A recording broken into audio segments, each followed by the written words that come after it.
Assalamualaikum warahmatullahi wabarakatuh. A'udzubillah, bismillah, alhamdulillah, wassalatu wassalamu ala rasulillah wa ala alihi wa sahbihi wa mawalah wa la hawla wa la quwata illa billah. Saudara-saudara kaum muslimin, muslimat, shaimin, shaimat yang dirahmati oleh Allah dan di mana saja berada, marilah kita lanjutkan kajian kita ngaji online di bulan Ramadan untuk hari ke-12 tahun 1441 Hijriah.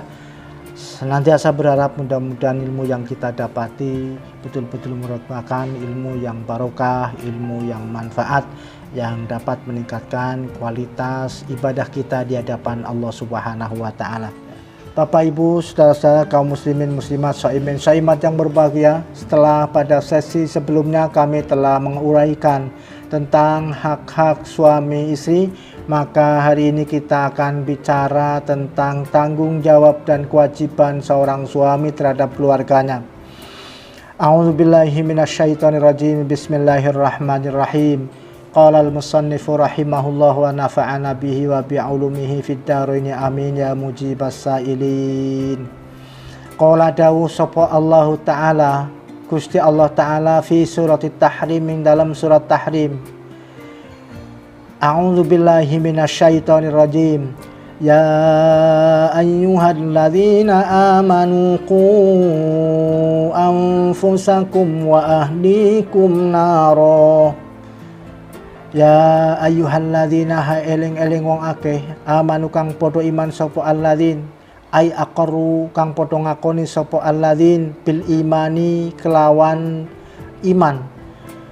Ku ngreksa sira kabeh anfusakum ing awak ira kabeh wa ahlikum lan ahli ira kabeh. Ai minan nisa'i tegese pira-pira wadon wal auladi lan pira-pira anak wa kulliman lan saben-saben wong yadkhulu kang klebu sapa man fi adzal ismi dalam iki aran ahli ngreksa naron ing neraka. Wahai orang-orang yang beriman, yaitu orang-orang yang mengakui dengan hati, membenarkan di dalam hati, mengucapkan dengan lisan dan melaksanakan dengan anggota tubuh, yaitu pernyataan keimanan, maka diperintah oleh Allah agar kiranya kalian semua memelihara atau menjaga diri sendiri dan keluarganya, baik dari istri-istri, anak-anak, dan siapapun ia yang masuk dalam kategori ahli untuk bisa dipelihara dari siksa api neraka. Bapak Ibu saudara-saudara kaum muslimin muslimat rahimakumullah, terkait dengan firman Allah yang telah tadi kami bacakan, maka selanjutnya sahabat Abdullah ibnu Abbas memberikan penjelasan. Qala dawuh sapa tarjumanul Qur'ani, juru bahasa Al-Qur'an, rupane Sayyiduna Abdullahi, ya Sayyid Abdullah ibnu Abbas, fi makna dzalika ing dalem maknane mengkono-mengkono kang kasebut. Fa fahimuhum mongko padha mahamno sira kabeh ing ahli, ay alimuhum tegese mulang sira kabeh ing ahli, mulang syara'ingal islami ing pira-pira syariat Islam. Wa adibuhum lan mulang sira kabeh ay alimuhum tegese mulang sira kabeh ing ahli mahasinal akhlaqi ing pira-pira baguse budi pakerti.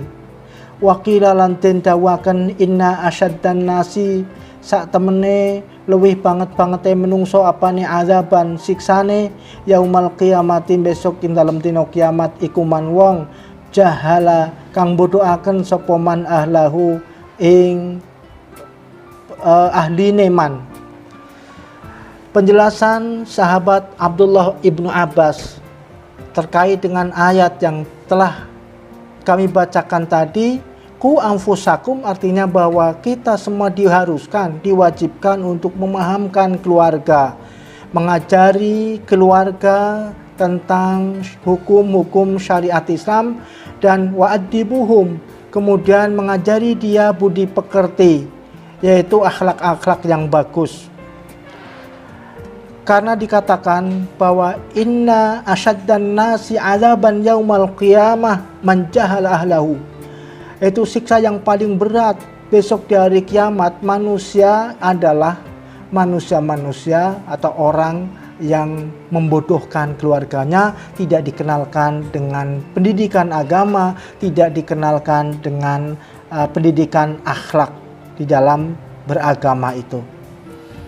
Maka demikian menjadi wajib kita. Lalu bagaimana cara kita memulai untuk menjadikan anak-anak itu memahami agama dan kemudian memiliki akhlak yang baik sesuai dengan harapan ini? Maka Rasulullah Shallallahu Alaihi Wasallam bersabda, "Adibu auladakum ala salasi khisalin hubbi nabikum wa hubbi ahli baitihi wa qiraatil Qur'an fa inna hamalatal Qur'an fi dhillillahi yauma la dhilla illa dhilluh ma'a anbiya'ihi wa asfiyahi." Al-hadis amma ba'du.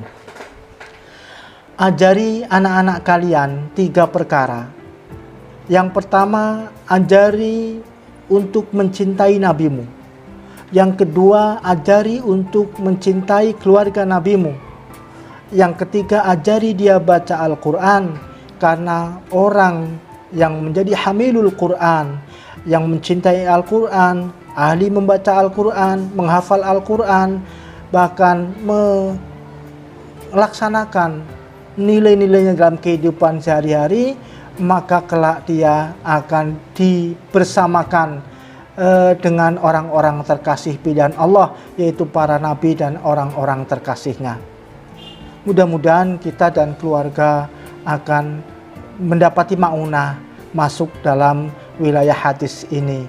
Bapak Ibu kaum muslimin saimat yang berbahagia, mengajari anak agar mencintai Rasulullah ini adalah visi pendidikan keluarga dalam agama. Anak harus diajari mengidolakan manusia paripurna dalam kebaikan, yaitu Rasulullah Shallallahu Alaihi Wasallam. Karena dalam firman-Nya Allah berfirman, "Laqad kana lakum fi Rasulillahi uswatun hasanah liman kana yarjullaha wal yaumal akhir wa dzakarallaha katsiran." Bahwa sungguhnya di dalam pribadi Rasulullah Shallallahu Alaihi Wasallam itu terdapat suri tauladan yang baik. Mau mencontoh keteladanan apa dalam diri Rasulullah itu, kumplitlah dia. Beliau itu seorang pemimpin yang islami. Beliau itu seorang ekonom yang islami. Beliau seorang ilmuwan yang islami.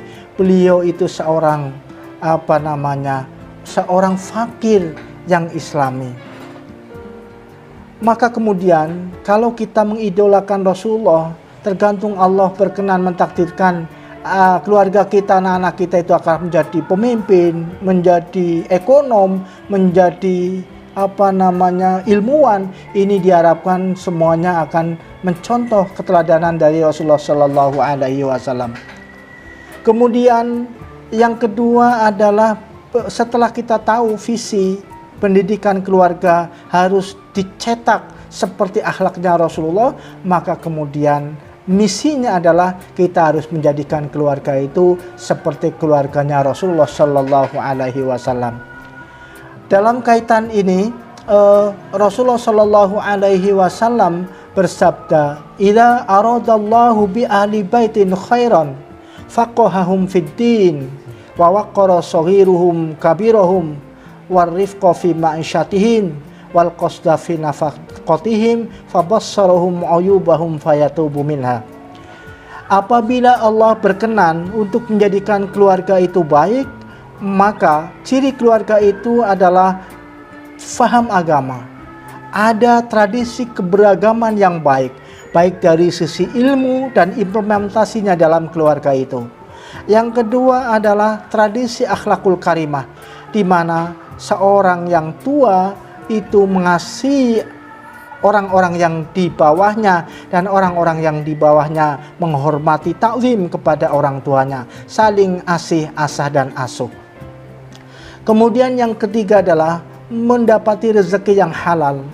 Rezeki halal menjadi penting kiranya.